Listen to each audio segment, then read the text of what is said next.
Picture yourself on a Friday afternoon, driving down Main Street. The sun shines brightly and a warm breeze streams into the cab of your car from your open window.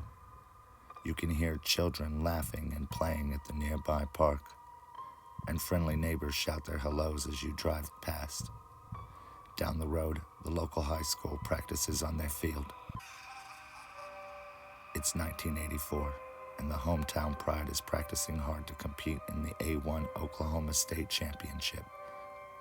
The entire town is electric, knowing this could be the year they finally go all the way. Victory, however, will taste bittersweet to the citizens of Picher, Oklahoma. The year is now 1913, and a small surveyor crew working with the Picher Land Company strike ground on Harry Crawfish's allotment of land, finding large deposits of primarily lead and zinc, a finding that would change the rural landscape of Oklahoma, Kansas, and Missouri forever. It was a find that would also propel this location into the epicenter of the nation's lead and zinc mining, a role that they would hold for nearly 100 years, later going on to produce more than half of the lead used during World War I and continuing efforts into World War II. It is an interest that would spark the mining boom, attracting families and single men alike in the search for a better life.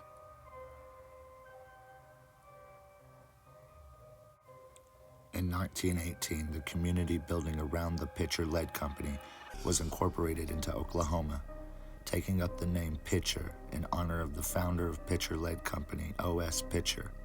By 1920, the population was nearing 10,000, and by 1926, the population toppled over 14,200 residents, all calling Picher home. Over 14,000 miners worked here, and over 1,200 people worked in mining-based businesses.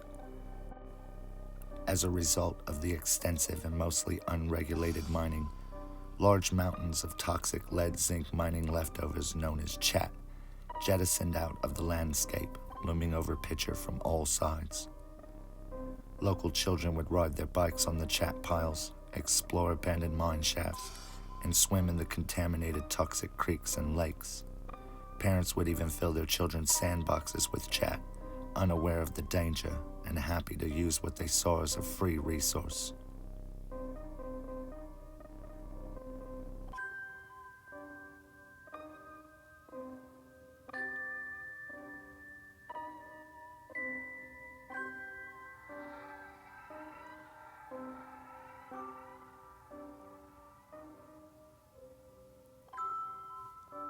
In 1940, America's men were called to arms with the draft, reducing Picher's population down to under 5,500 residents.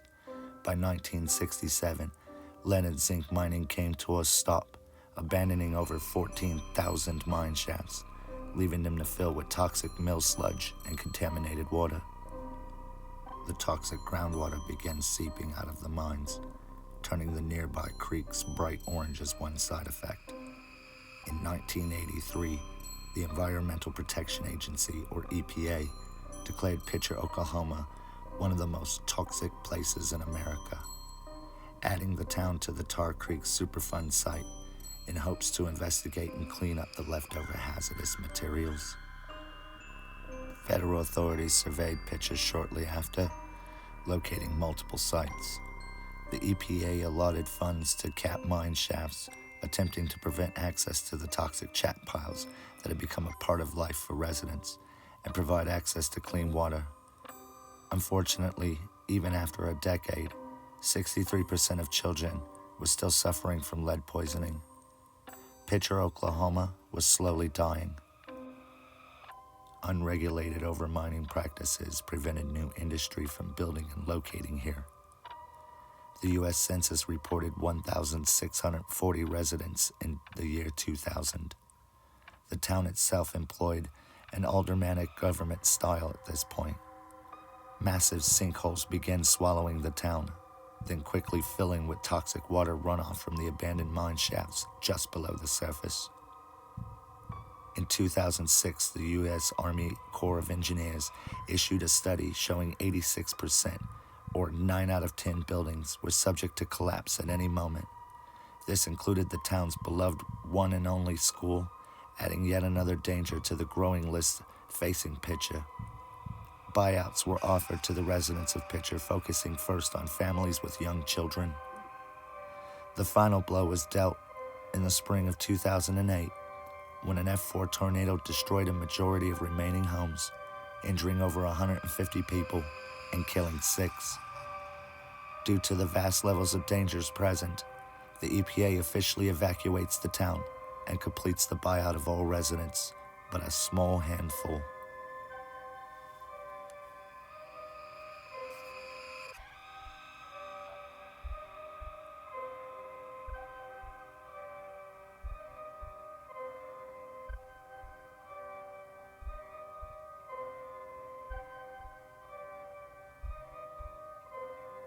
Gary Linderman, resident and business owner of Old Miners Pharmacy, was one of the 20 that refused the government buyout and continued to operate his business even after Picher's charter was dissolved in September 2009. The same year the school had an attendance of 49, was closed, graduating for the final time only 11 students. In early 2010, what remained of Picher's homes and businesses were doomed to demolition. Only one business home remained standing, Gary's Old Miner Pharmacy. When asked about the future of his home, he was quoted as saying, "I think there's going to be a resurgence in Picher in time." Gary Linderman passed away in 2015 from health complications, holding close to heart his small, family-like town that he and others had loved so dearly. And with his passing, closing the final chapter of life within Picher, Oklahoma. The Tar Creek Superfund site held its 6th 5-year review in August 2022. The Emergency Protection Agency declared Picher permanently unlivable, adding it to a very small, worldwide list of settlements that became uninhabitable due to human contamination.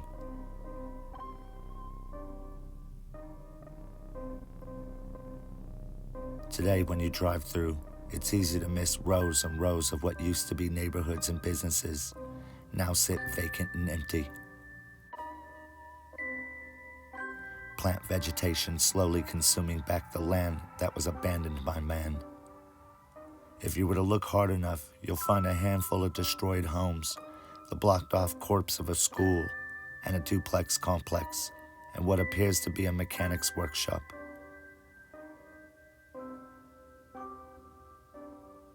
Even the Old Miners Pharmacy has long since been reduced to rubble.